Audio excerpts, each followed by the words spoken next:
Well, John, commiserations. A difficult result for your boys today. What's your reflections on the 90 minutes?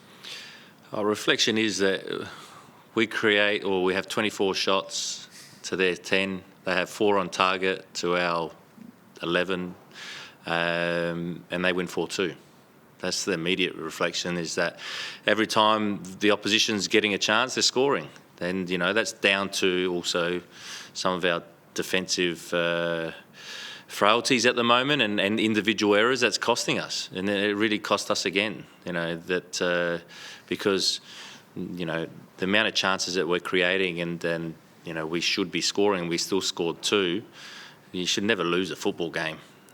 But they go down the other end and they're scoring. So we have to make sure that we don't drop our heads too much, because there's little things that we do have to get better at. We know that, because we're conceding too many goals, and last season that was our strength.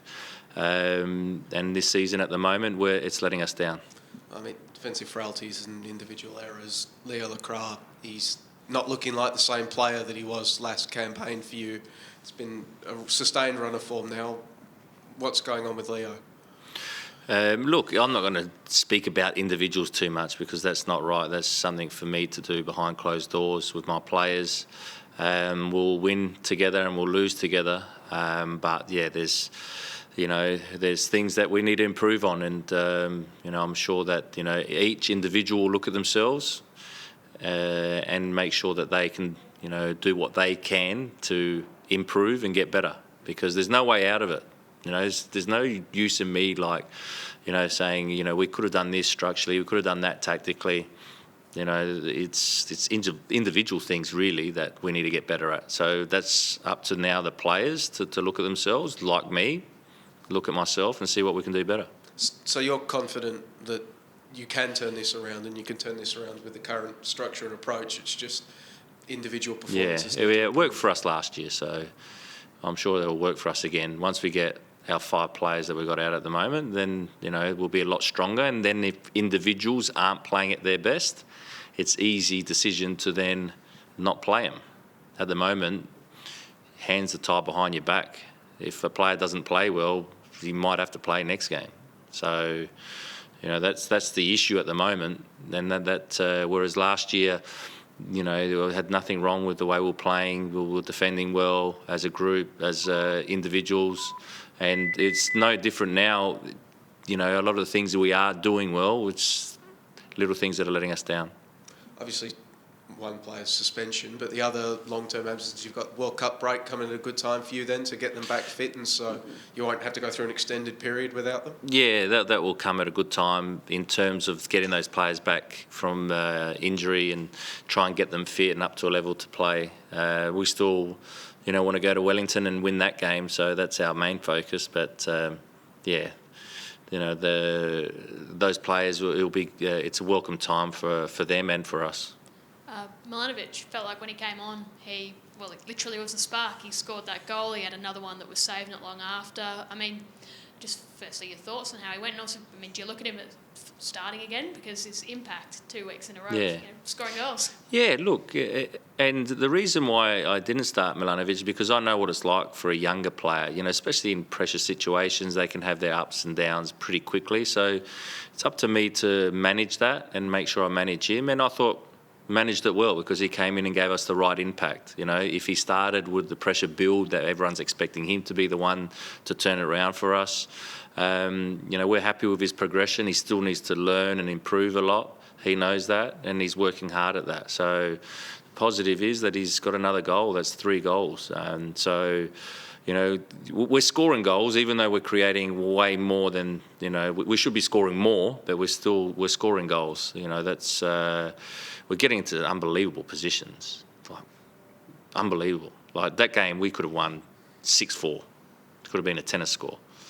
Actually 6-3, because they shouldn't have had a goal. There was a clear foul on Risdon from Ibasuki.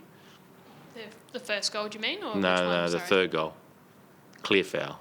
I think everyone saw it. He's got his hands on his shoulder. Riz can't jump, and then ends up being an own goal, but it's a clear foul. Even in England, they would have given that a foul. I don't know why Alex didn't, but he didn't. I'm not blaming there were that for the reason why we didn't win, but it does play a part. You mentioned Wellington. They're coming off a big win today. They sort of hit form the last couple of weeks. How important is this going into the break to turn things around, get away to Wellington and get a result? Yeah, look, we'll try our hardest. Wellington are a good side. They were a good side even when they weren't getting the results. And you can see, like, there's sometimes sides that aren't getting results, but they're still playing good football, and they're strong and hard to beat. And Wellington are one of those sides, and we have to try and get back to us being like that and hard to beat, because we will create our chances and we will score goals. We just have to make sure that we make it hard for the opposition. It was too easy. Like I said, 4 chances and 4 goals. You're an experienced coach. You've had a few clubs now, and one of the things that you've been renowned for since coming here is your healthy locker room dynamic. In a situation like this, how do you balance trying to reinforce the boys and not tear them down, but at the same time delivering some home truths that some of them need to hear? How do you strike the right balance in doing that? We need to actually tell them and explain to them why we're not getting the results that we think that we should be getting, because it's the reality. And I'm not there to be loved by the players. I have to be honest with the group and honest with what we're trying to do at the club. So I've got no problem if a player dislikes me for whatever I say to him, but it's up to the group to stay together. I think the players will be upset if I just sugarcoated everything all the time, because then they're not realising or seeing where we're going wrong. So I don't think that will upset the group too much. The group has to stay together. This is a good opportunity for the group and the club to show how strong we are. It's easy when you win. It's not easy when the results aren't going your way. So this is a good opportunity for that, and that's the way we have to look at it. And are you expecting to get any players back for the Wellington fixture, and any players worried about today with injury? Not sure if any players will be back. No, I don't think so at this present time. And injury-wise, I'm not sure. It's hard to say straight after a game, but yeah, there's a couple of players that are a bit sore. And sorry, forgive me for changing the topic, but yesterday, momentous result for the Aloisi family. Ross becoming a champion of Japan. I saw you posted on your Instagram about how proud you were of him. Can you verbalise that? Like, how proud are you of Ross's achievements? Kevin Muscat and everyone that's involved at that club, and my brothers there. The amazing job, amazing achievement. Shows how far Australian football's come when our coaches now are winning titles abroad. Ange did it with in the J League, and now in Scotland, and now Kevin Muscat's been able to achieve that. It's huge, and it's for us as coaches. It means a lot, because then the world starts to believe in us and believe in Australian football again. So they're really happy for them. Bit hard to be joyous when you just lose, but it was exciting to see them yesterday win. Thank you.